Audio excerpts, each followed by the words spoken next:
And good evening. Welcome to the University of Dubuque football show for this Monday evening after a Spartan victory and the Key City Clash trophy.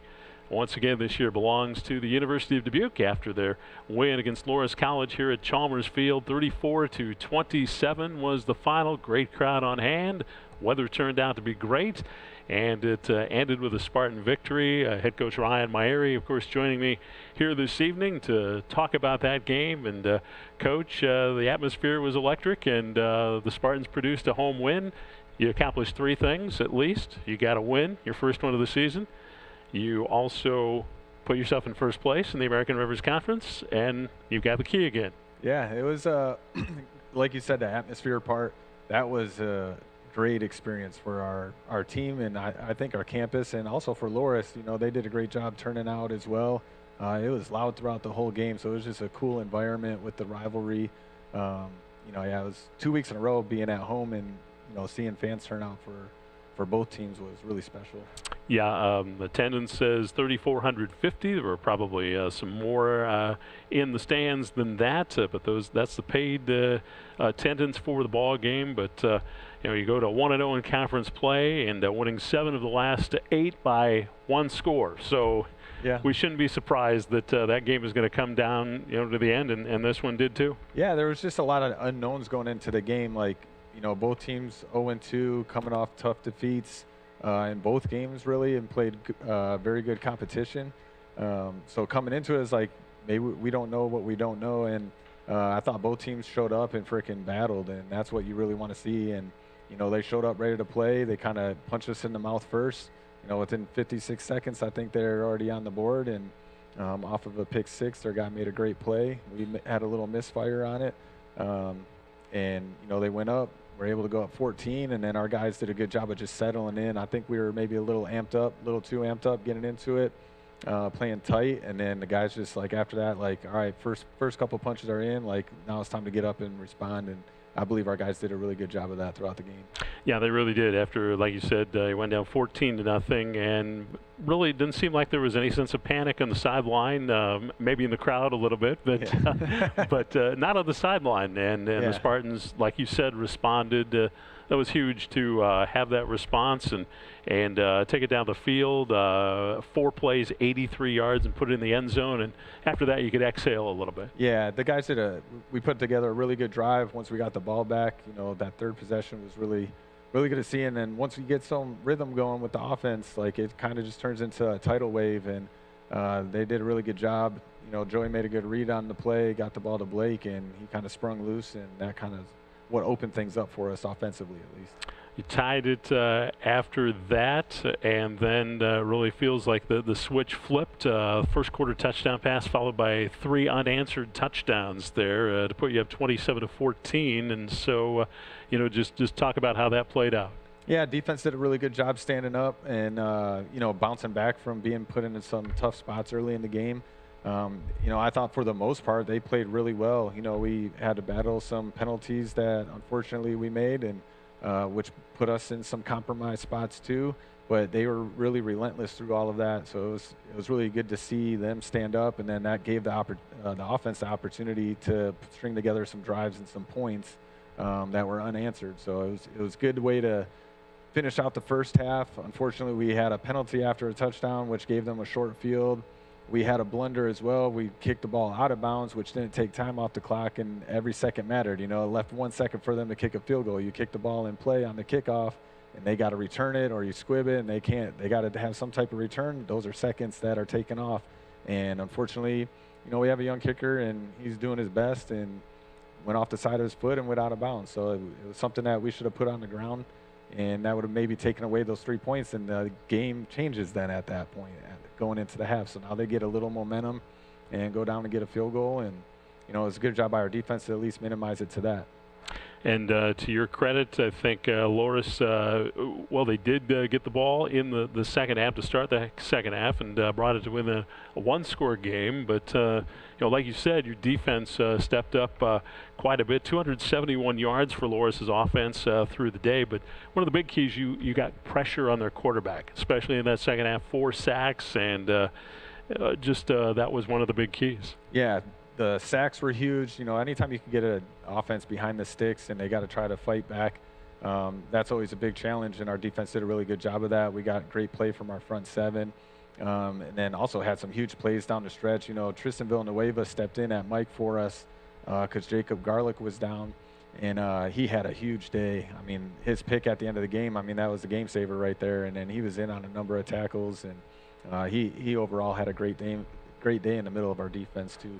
Yeah, he led you on the tackle chart. I had that written down to mention him because, obviously, like you said, he had a huge day. 12 total tackles, 7 of them solos, 1.5 tackles for loss. And like you said, that key interception, also a pass breakup. So yeah.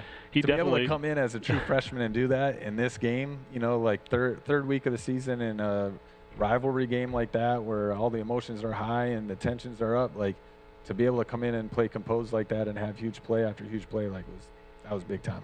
Yeah, no doubt about it. You got some big play, like you said, from your defensive line. Your 5th-year guy, Parker Nowitzki, causing some chaos, and Caden Stimmel and Davian Flentroy. Those guys were all at the top of your tackle chart. Yeah, they did a phenomenal job at kind of swarming to the football. We did a really good job in the run game, stifling things, and so they did good there. And then also, like you said, creating pass rush to kind of back them up a little bit so they couldn't be in 3rd and shorts or anything like that. So we did a really good job there. Offensively, just looking at the numbers, you were able to put up 328 yards and most notably 116 yards on the ground. You got that ground attack going. Yeah, which is really tough against their defense. They got a really good run defense they have for years. And then to be able to have a 100-yard rusher in the game, I thought was a real bright spot for us. We haven't done that all season. And to do that against their defense, I thought that was really good. Isaiah Martinez did a phenomenal job. He broke a couple loose, and then obviously up front with blocking, and then our tight ends doing a good job of kind of setting edges and kicking stuff out. And the run game was a really bright spot for us. Isaiah Martinez, talk a little bit more about him. With a breakout game like this, that has to help his confidence and help your team's confidence to be able to run the ball. Yeah, I mean, hugely, and that's a big thing going into this next game, and then also throughout the season. Like when you can play balance like that, it keeps the defense honest. And it was big for Isaiah to step up. We've been out without Noah Rolling and Tyler Olenizek, and hopefully we'll get those guys back soon. But he did a good job holding things down, and we had some young guys that supported too in the running back room. And it's good to get those guys opportunities, but it'll be nice to get some of the older experience back as well. Passing game, 328 yards, and unfortunately some interceptions. I think it was 3 on the day, if I'm not mistaken. But and they turned 14 points out of those 2 turnovers. So that's a big stat there. Yeah, it's a huge stat. The first one, the pick 6, we set up a screen. It actually got blocked up really well. We just misfired on the throw. If we had a better throw, I mean, we might still be running. Like it got framed up perfectly and. Just unfortunately misfired, and that's a part of the game, and we just got to respond. We got to keep our eyes forward to come back to the next play, the next series, and again, like the guys did that. So we had 2 other picks down the stretch that I wish we had back. One of them, we got hit when we threw it, so those ones are tough at quarterback. And then the last one was an errant throw. Those are things that we got to clean up. If we want to continue to have success and win football games, you can't have turnovers and penalties. Like you're self-defeating at that point. And so it's tough enough to beat the opponent, let alone have to beat yourself too. So you can't do those things. You welcomed Blake Heffron back to the lineup, and you're certainly glad to see him back there. Yeah, so that was a pleasant surprise. We went through Wednesday, it wasn't looking great, like we'd get him back, and then he kept feeling better and better Thursday and Friday, and then Saturday morning it was like, I think I'm ready to go. And it was huge because he had a breakout day. He sure did. 113 receiving yards, 9 catches, and 3 touchdowns. And he helps you out in other areas too, the kicking game. And so he's a multi-tool weapon for you. Yeah, he does a lot of stuff for us. He's highly intelligent. I mean, ultimate competitor. He might be one of the most, if not the most, competitive guys in our program. Unfortunately, he had to get on him after one of his touchdowns that he got the penalty on because he spun the football. But those are things that will get fixed with him. But in terms of his spirit and the way he plays and how he goes about things, like he's A+. There's not many guys out there better than him. He allows us to do a lot of different things because of his abilities. Derek Earl St. Hilaire had another big day for you, another senior stepping up and having a big game, and in his final Key City Clash. Yeah, and on senior day, like to have him have back-to-back weeks stepping up, I mean, that's just been huge. Khalid maybe didn't have as big a day statistically, but he was still a big focal point on the field. Like, he draws so much attention to him now, like it creates these other opportunities for guys. And I think that's what guys have to recognize too, is like, I might not touch the football, but my presence creates opportunities for my other brothers to eat. And that's what showed, like there was such a focus there. And we still target him. I think he still had 10 to 12 targets. Unfortunately, we just misfired on quite a few of those throws. And down the stretch, though, as we keep playing games, those things are going to start hitting. Both offenses, didn't have a lot of success in the second half. And so it was sort of a back-and-forth game that way. Yeah, it kind of bounced back and forth, and both defenses started to stand tall and make some big plays. There were some offensively that we wish we had back.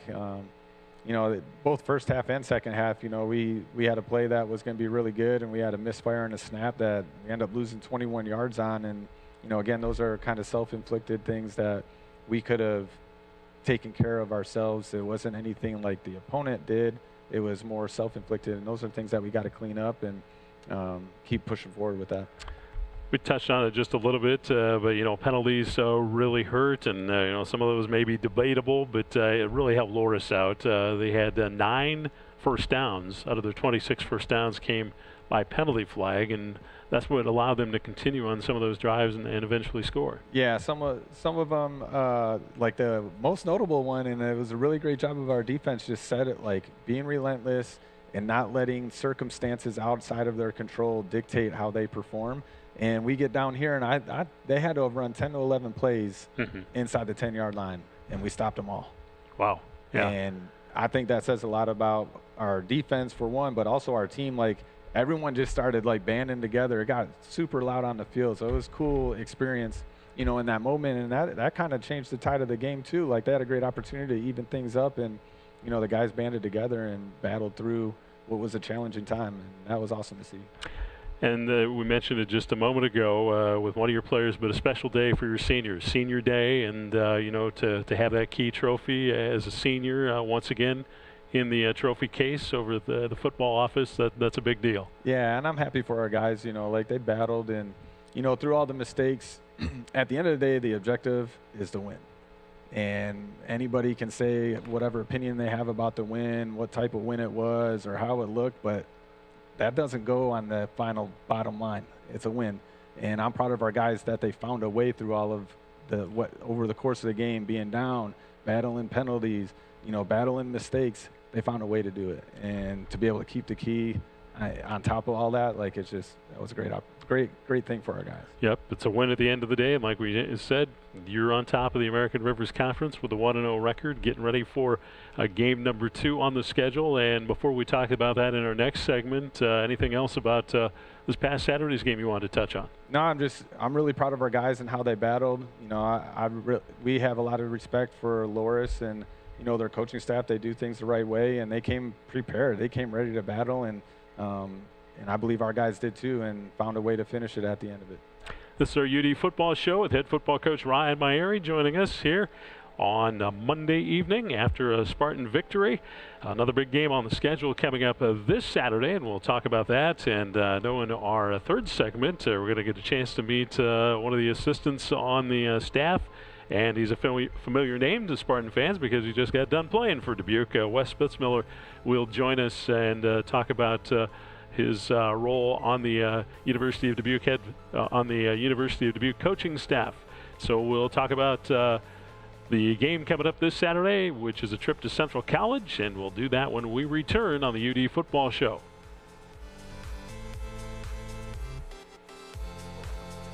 All right.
And we're back on the University of Dubuque football show here on udspartans.com.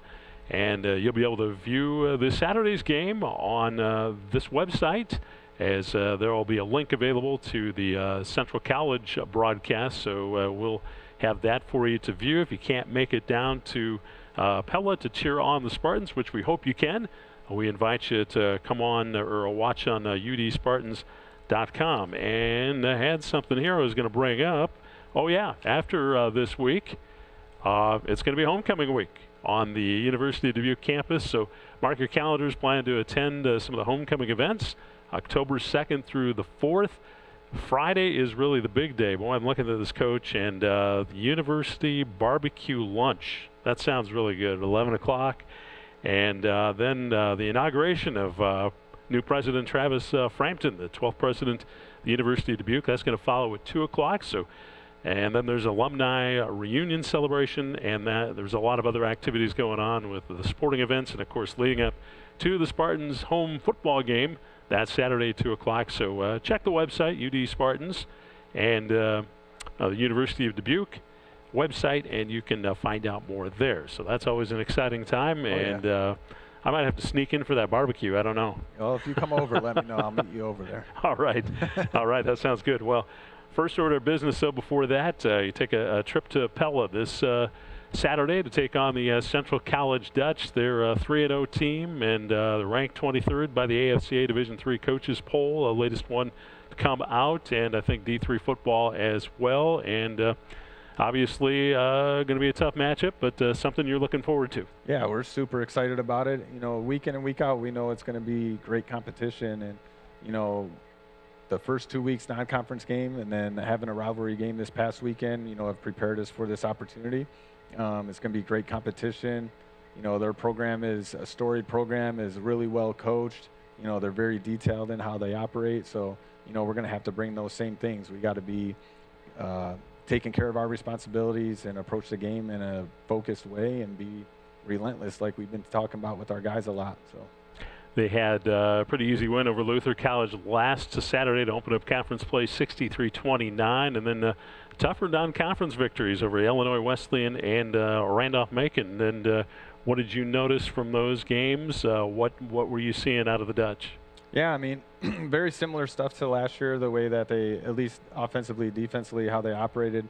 They got a decent amount of guys that are returning from last year's team. So they've kind of picked up where they left off. You know, they played some really good competition. Illinois Wesleyan's a storied program as well. Randolph-Macon's a storied program. You know, they were I believe they were a top 20 team when they played them at the time. And they handled them pretty well. Like, their defense is really stout. They're not giving up a whole lot. They're very tireless when they pursue the football, and they're kind of nonstop. They're going to have 11 hats to the ball all the time. And again, like, you got to meet that intensity when you show up. And if you don't, then it's not going to be very fun. So, you know, our guys are excited for that opportunity. Like, we want to, in order to be the best, you got to beat the best, right? So that's something that we're looking forward to, and it's going to be a great opportunity. Defensively, statistically, after 3 games, leading the American Rivers Conference, 240 yards per game, giving up second through the pass, and the run game, they've been very stout, just allowing 86 yards on the ground. Yeah, I mean, last year, again, like, I think those numbers are probably pretty similar. I think they led our league and I think the country in a lot of those statistical categories, and their defense did, and they, like I said, they picked up right where they left off. So talking about this game, thinking about it, what's the message to your guys as you start preparing for Central? A big thing for us is, again, to continue to focus on ourselves. Like, yes, we got to go out and defeat an opponent, but we have to take care of ourselves first before we do that. You know, like, we got to be able to take away the mistakes that we're making, and whether that be turnovers, taking care of the football, or penalties, we got to get better special teams play, and, you know, just keep being relentless the way that we've been. You know, the energy and effort, how we show up tomorrow, is going to dictate a lot of how Saturday goes. And we've talked to our guys about that a lot. Is like, you don't win on Saturday, you win Sunday through Friday. And so how we show up every day is what matters most. And one of the big keys probably in your mind, too, is you want to try to avoid a start like this past Saturday, because against a good team on the road, that can snowball really quickly. Yeah, I mean, it's critical that you click on all cylinders, but, you know, if something doesn't go right, like, we're not going to panic either. And we've shown that in, you know, 2 of the 3 games. You know, even in Platteville a little bit, like, we got behind, but our guys never wavered. And so, but definitely you want to get off to the best start you can, because that gives you a better chance in the long run. So those, again, are things that we're focusing on and how we are going to operate in practice to give ourselves the best chance to be successful on Saturday. And I believe our guys are going to be fully ready. I can assure you that. You know, after the first 3 games that you've played, is there something that stands out as being something where you're maybe ahead of where you thought you'd be at this point, or, you know, you're pleased where you're at this point of the season? I mean, I'm not like, I wouldn't say we're pleased. Like, there's a lot of things that we got to fix and correct. But I'm definitely proud of our guys and how they're choosing to respond and go about things in their day-to-day process. So I'm proud of that, but I'm not, like, pleased or satisfied by any means. And I don't think any of us will ever be. I think that's what drives us to come out every day, is, like, we want to incrementally get better each day with our performance. So that's what we're going to do tomorrow. Yeah, I mean, all the errors that you're seeing, I mean, those are correctable errors, and if you take care of those errors, sky's the limit. Yeah, I mean, it's not like it's just a deficiency thing, like skill-wise. It's literally things that are correctable, and we got to make the conscious effort to correct them. And our guys need to be intentional with their work on Tuesday, Wednesday, Thursday, Friday to make those things happen. So the Spartans headed to Pella to take on the Central College Dutch this Saturday. And Coach, any other thoughts before you take on the Dutch in game number 4 of the season, game number 2 in the American Rivers? I just think it's going to be a great opportunity, for both programs, and I think it's going to be an awesome game. I think it's going to be really competitive. Last year the final score didn't show that, but I thought throughout the game, like, it was a very competitive game, and I think it's going to be even better this year. Coach Myeri, good luck on the trip to Pella, and best of luck against the Spartans, against Central College. And let's hope we're talking about you being 2-0 and still in first place in the American Rivers next Monday. You bet. Appreciate it, Tim. All right. That's Ryan Myeri, head football coach, the University of Dubuque, joining us. Before we let you go, though, I want to have you say something about Wes Spitzmiller. He's going to come over and join us, GA with the running backs this year. It seems like he was here forever at the University of Dubuque because he played, every game pretty much. Yeah, 4-year starter. I mean, he's been awesome for our program.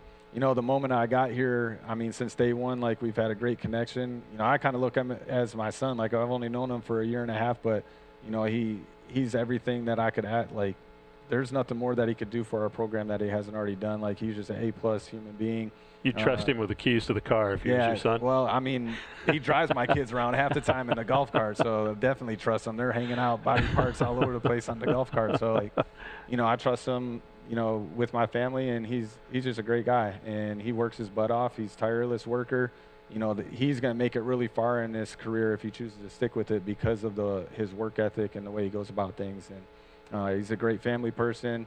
His girlfriend goes to school here and plays soccer, and his family's really close to the program too. They're great supporters. So, he's A+. It was a no-brainer when we chose to keep him on as a graduate assistant. All right. We'll look forward to meeting Wes coming up here in just a moment. Thanks for your time again, Coach. And again, good luck on Saturday. Yeah, thank you. Appreciate it. All right. That is Coach Myeri joining us. And when we come back, we're going to meet Assistant Coach Wes Spitzmiller on the UD Football Show. Stay tuned.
And we're back on the UD Football Show here on this Monday night, and we're going to talk now with the assistant coach who's joined us this evening, Wes Spitzmiller, graduate assistant, and working with the running backs, but played offensive line his entire career, center for the Spartan football team. And Wes, it's great to meet you, great to have you come on the program and introduce yourself to the folks.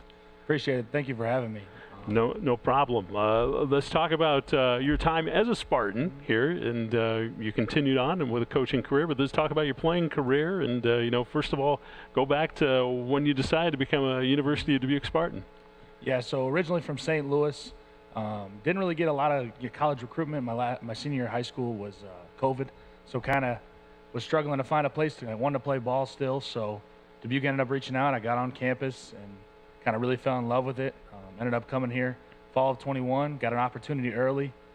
Week 3, took the starting job at center and kind of ran with it from there. Yeah, and you had a great career as a Dubuque Spartan as well. Started 37 games in your career, and also a member of the New Hampshire Honor Society back in 2024. Something you're probably pretty proud of with your college education. I know my dad is, for sure.